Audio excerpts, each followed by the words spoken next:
Good morning friends, consumer electronics में आपका स्वागत है। प्रीवियस लेक्चर में हमने डिस्टॉर्शन के बारे में ब्रीफ में बताया था क्या होता है डिस्टॉर्शन, और उसके टाइप में फ्रीक्वेंसी डिस्टॉर्शन और फेज डिस्टॉर्शन के बारे में डिस्कस किया था। आज हम एम्पलीट्यूड डिस्टॉर्शन या नॉन लीनियर डिस्टॉर्शन से शुरुआत करते हैं। थर्ड टाइप होता है डिस्टॉर्शन का एम्पलीट्यूड और नॉन लीनियर डिस्टॉर्शन, आयाम या आरेखीय विरूपण कहते हैं इसको। जब एम्पलीफायर की नॉन लीनियर कैरेक्टरिस्टिक्स के कारण वेव शेप में वेव शेप के या कोई वेव है उसके एम्पलीट्यूड में डिस्टॉर्शन उत्पन्न हो जाता है, तो उसे एम्पलीट्यूड डिस्टॉर्शन कहा जाता है। मतलब जो तरंगाकार है उसका एम्पलीट्यूड चेंज हो गया है, आउटपुट और इनपुट में डिस्टॉर्शन उत्पन्न हो जाता है। आउटपुट एम्पलीट्यूड में डिस्टॉर्शन में आउटपुट एम्पलीट्यूड में डिस्टॉर्शन उत्पन्न हो जाता है, उसे क्या कहेंगे? एम्पलीट्यूड डिस्टॉर्शन कहा जाता है। ठीक है, मतलब एक तरीके से ये एम्पलीट्यूड डिपेंडेंट डिस्टॉर्शन है, और इसको नॉन लीनियर डिस्टॉर्शन भी कहा जाता है क्योंकि ये नॉन लीनियर कैरेक्टरिस्टिक्स के कारण उत्पन्न होता है। तो इसको एक डायग्राम से समझ सकते हैं। ये डायग्राम है, इसमें अलग अलग इनपुट दिए गए हैं। उनको देखकर हम बता सकते हैं कि किसमें डिस्टॉर्शन किस टाइप का है या नहीं है। ठीक है, एक इनपुट ए है, इसका आउटपुट ए है, इनपुट बी आउटपुट बी है, इनपुट सी आउटपुट सी है। ये फिगर 2.4 है। ये एशियन पब्लिकेशन की राहुल वाधवा जी की कंज्यूमर इलेक्ट्रॉनिक्स की बुक से लिया गया है। और इस फिगर में 2.4 में देख सकते हैं कि जो आउटपुट ए है उसमें ऑपरेटिंग पॉइंट और आउटपुट को कैसे कैसे देखा जा सकता है कि ऑपरेटिंग पॉइंट लीनियर रीजन में है। आउटपुट ए जब मिल रहा है तो उसमें उस समय इनपुट क्या है? लीनियर रीजन में है, और आउटपुट में अनडिस्टॉर्शन, मतलब कोई भी डिस्टॉर्शन नहीं है, आउटपुट अनडिस्टॉर्टेड मिलता है। इसका मतलब ऑपरेटिंग पॉइंट लीनियर रीजन में है या नहीं है, इस पर डिपेंड कर एम्पलीट्यूड डिस्टॉर्शन मिल रहा है। यदि लीनियर रीजन में है, जैसे कि इनपुट ए में देख सकते हैं, तो उसमें क्या है कि सारे के सारा पूरा सिग्नल सेम गेन से एम्पलीफाई होकर बाहर निकल रहा है। ठीक है, और यदि नॉन लीनियर रीजन में है, जैसे कि बी और सी में है, तो उसमें क्या होगा? कोई ना कोई पोर्शन कट जाता है या फिर उसमें अलग अलग गेन मिल रहा है। ठीक है, तो ये नॉन लीनियर रीजन की वजह से होता है, इसलिए इसको नॉन लीनियर डिस्टॉर्शन कहते हैं। तो different amplitude different gain, in short ये है कि एम्पलीट्यूड डिस्टॉर्शन क्या है? डिफरेंट एम्पलीट्यूड के लिए डिफरेंट गेन मिल रहा है, तो समझ लो ये नॉन लीनियर डिस्टॉर्शन या एम्पलीट्यूड डिस्टॉर्शन है। ये हमारे सिलेबस के पॉइंट ऑफ व्यू से कुछ एक्स्ट्रा पॉइंट इसमें ये समझ सकते हैं कि सैचुरेशन ऑफ टेप मैग्नेटिज्म से भी नॉन लीनियर डिस्टॉर्शन उत्पन्न होता है। मतलब जो आपकी टेप के चुंबकत्व की संतृप्तता है, उससे भी नॉन लीनियर डिस्टॉर्शन उत्पन्न होता है। इसी प्रकार डिस्क रिकॉर्डिंग में भी हाई एम्पलीट्यूड वाले रिकॉर्डिंग सिग्नल से आसपास के ट्रैक्स ग्रुप्स की ओवरलैपिंग की संभावना उत्पन्न हो जाती है। डिस्क रिकॉर्डिंग में हाई एम्पलीट्यूड मतलब उच्च आयाम वाले जो रिकॉर्डिंग सिग्नल है, उससे आसपास के ट्रैक्स ग्रुप्स की ओवरलैपिंग की संभावना बढ़ जाती है। और संचार पद्धतियों मतलब कम्युनिकेशन सिस्टम में भी डायोड और ट्रांजिस्टर की नॉन लीनियरिटी के कारण दो सिग्नल्स का इंटरमॉड्यूलेशन, सम और डिफरेंस F1 + F2 और F1 - F2 उत्पन्न हो जाता है। ठीक है, उत्पन्न करता है। तो एक्चुअली हो क्या रहा है इसमें, जो सिग्नल है वो यदि इतनी ज़्यादा एम्पलीट्यूड का है, रेंज का है, कि वो जो डिवाइस जिसके थ्रू उसको पास होना है उसकी लीनियर कैरेक्टरिस्टिक्स से बाहर निकल जा रहा है, तो उससे डिस्टॉर्शन वो एम्पलीट्यूड डिस्टॉर्शन होता है। इन शॉर्ट ये है। ठीक है, नॉन लीनियरिटी की वजह से संचार पद्धतियों में क्रॉस टॉक की समस्या भी उत्पन्न हो जाती है। मतलब एक चैनल से दूसरे चैनल के बीच में जो इंटरफेरेंस होता है वो क्रॉस टॉक कहलाता है। नॉन लीनियर डिस्टॉर्शन को कम करने के कुछ उपाय क्या हैं? अभी मैंने बताया कि सिग्नल का एम्पलीट्यूड बहुत ज़्यादा हो गया, तो सिग्नल को क्या करेंगे? लिमिट करेंगे उसकी लीनियर रीजन में। सिग्नल को डायोड और ट्रांजिस्टर की लीनियर रीजन में सीमित करना चाहिए। ठीक है, या डीकपलिंग सर्किट का प्रयोग करना चाहिए, जिससे कि एक चैनल दूसरे चैनल के, या एक सर्किट आउटपुट दूसरे सर्किट के आउटपुट के साथ, या ये दो चैनल का आउटपुट आपस में कपलिंग ना हो। ठीक है, कपलिंग की वजह से भी हो सकता है, तो उसे डीकपलिंग सर्किट का प्रयोग करना चाहिए। प्रॉपर बाइसिंग होनी चाहिए, जिससे कि जो हमारा एम्पलीफायर है वो लीनियर रीजन में ऑपरेट करे। ठीक है, क्यू पॉइंट मैचिंग सर्किट का प्रयोग करना चाहिए। तो ये नॉन लीनियर डिस्टॉर्शन को कम करने के उपाय हैं।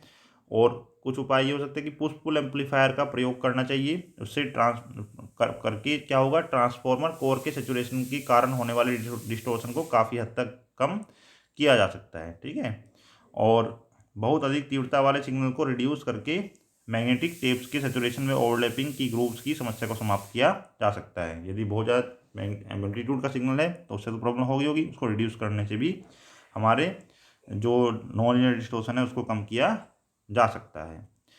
चौथा टाइप है spatial distortion. Spatial distortion actually space की वजह से, स्पेस का एक जो है टाइप का डिस्टॉर्शन है कि मतलब हमें डिफरेंट डिफरेंट स्पेस से आने वाली, मतलब अलग अलग पोजीशन से आने वाली साउंड का पता नहीं चल रहा है। ठीक है, एग्जाम्पल की बात कर रहे हैं, स्टेज पर अलग अलग लोग बैठे हुए हैं जो गा रहे हैं, कुछ म्यूजिकल इंस्ट्रूमेंट रखे हुए हैं, तो यदि हमारे दर्शक या जो हमारे श्रोता बैठे हुए हैं उनको आवाज़ आने के बाद ये पता ना चले कि किधर से आ रही है, तो उसमें क्या कहेंगे, ये स्पेशल डिस्टॉर्शन है। और यदि पता चल जाता है तो स्पेशल डिस्टॉर्शन नहीं है, और ये पता चल जाना ही एक क्वालिटी होती है स्टीरियोफोनी। ठीक है, तो ये हमने शॉर्ट में बताया। अब देखते हैं पॉइंट वाइज क्या क्या होता है ये स्पेशल डिस्टॉर्शन। यदि श्रोता जो है प्रोग्राम को सुनने के पश्चात विभिन्न म्यूजिकल इंस्ट्रूमेंट्स तथा गायकों की स्टेज पर पोजीशन, मतलब स्थिति का अंदाजा, इंटरप्रिटेशन न कर सके, तो यह स्थिति क्या कहलाती है, स्पेशल डिस्टॉर्शन कहलाती है। वही चीज़ है कि हमें पोजीशन नहीं पता चल पा रही है कि साउंड किधर से आ रही है, किसकी आ रही है। ठीक है, वो अलग अलग पोजीशन पे बैठे हुए हैं गायक जो है, और म्यूजिकल इंस्ट्रूमेंट्स भी दूरी पर रखे होते हैं।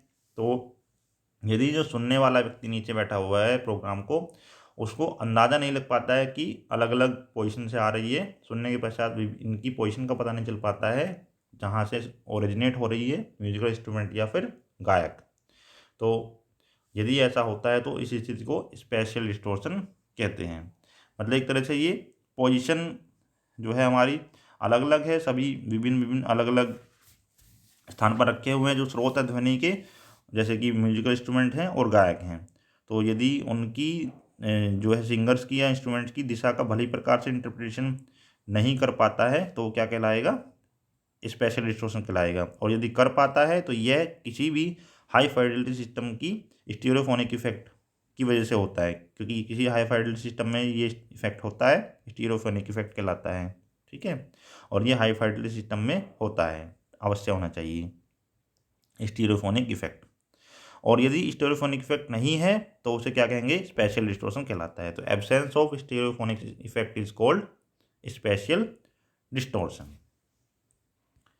स्पेशल डिस्टॉर्शन को कम करने के लिए क्या करेंगे, दो चैनल यूज कर सकते हैं, एक लेफ्ट साइड के लिए, एक राइट साइड के लिए। स्पेशल डिस्टॉर्शन को कम करने के लिए स्टेज के लेफ्ट व राइट साइड के लिए दो या दो से अधिक इंडिपेंडेंट चैनल्स का यूज किया जाता है।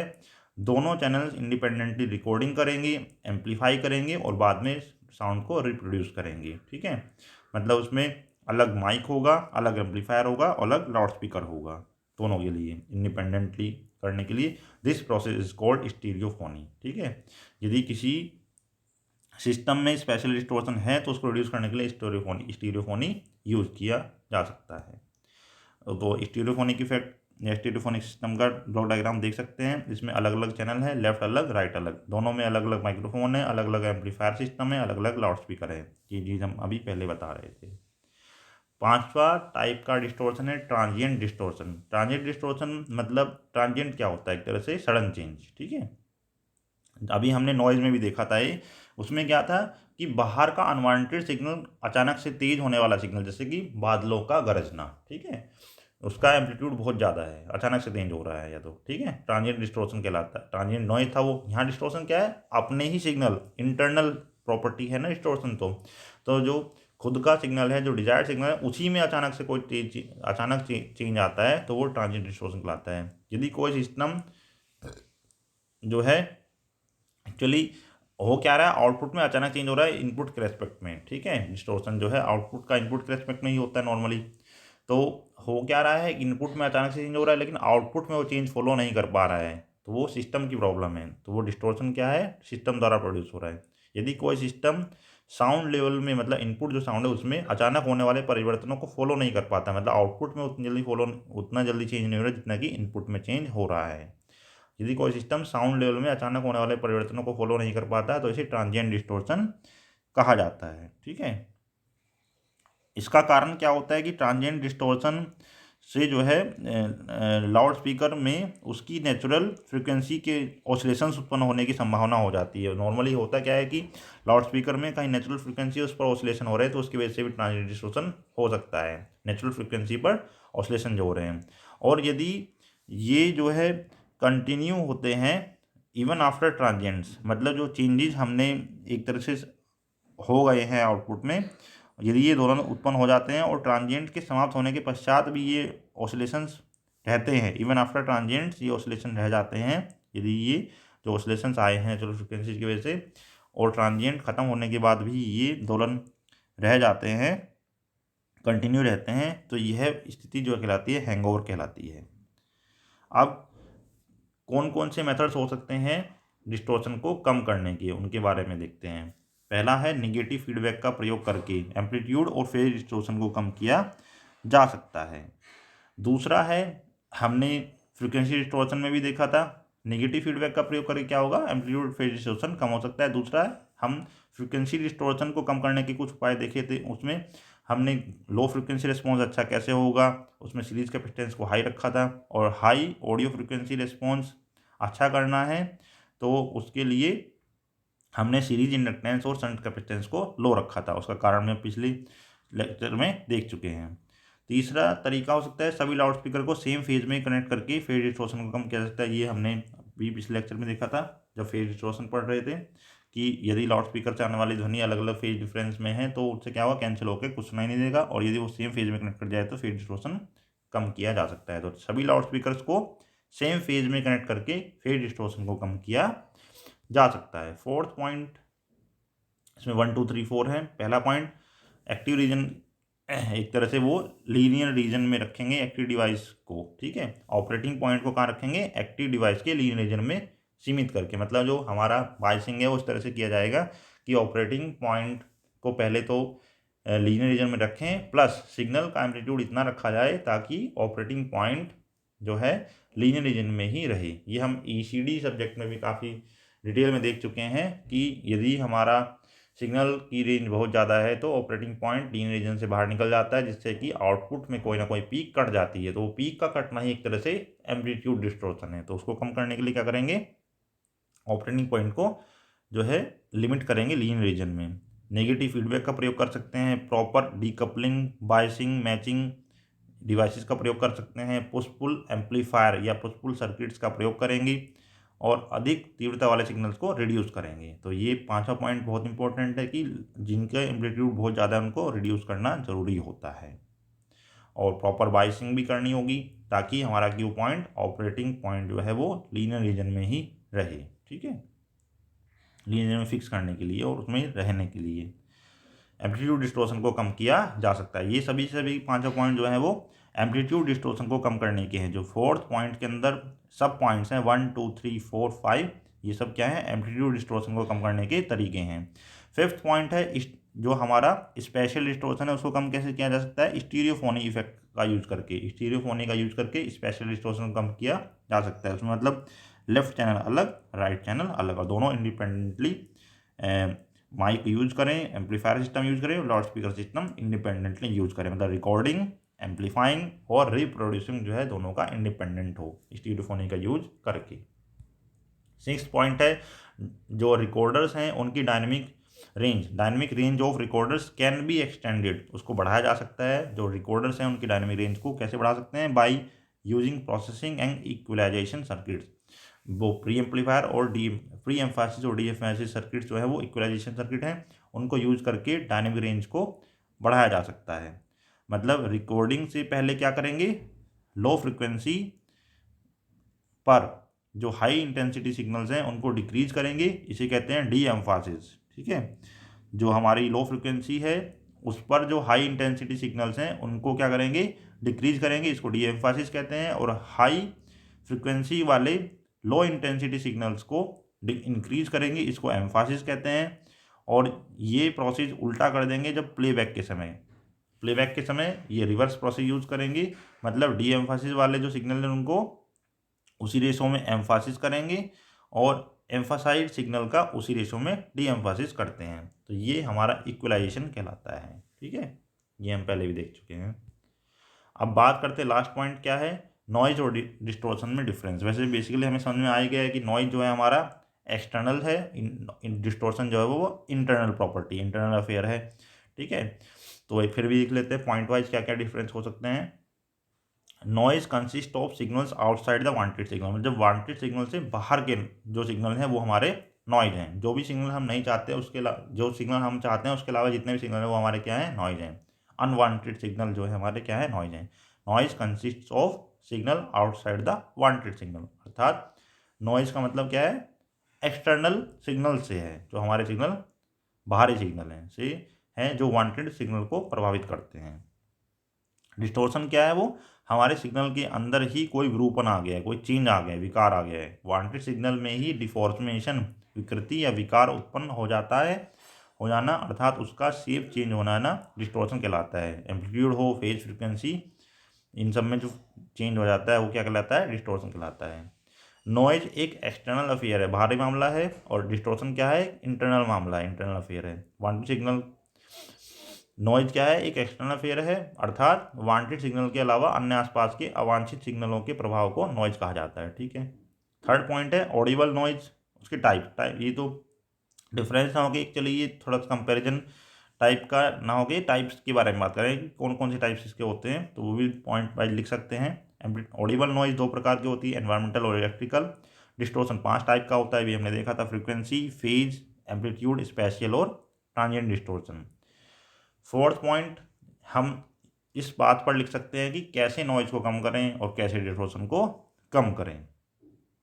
फिफ्थ पॉइंट होता है कहाँ तक का टॉलरेट किया जा सकता है कि अच्छा सिस्टम हो, और ऐसे ही इसको किस पॉइंट में मेजर किया जाता है डिस्टोर्शन को, ताकि वो अच्छा कहलाता है सिस्टम। ठीक है, कितना डिस्टोर्शन टॉलरेट किया जा सकता है। तो फोर्थ पॉइंट है कम कैसे करेंगे।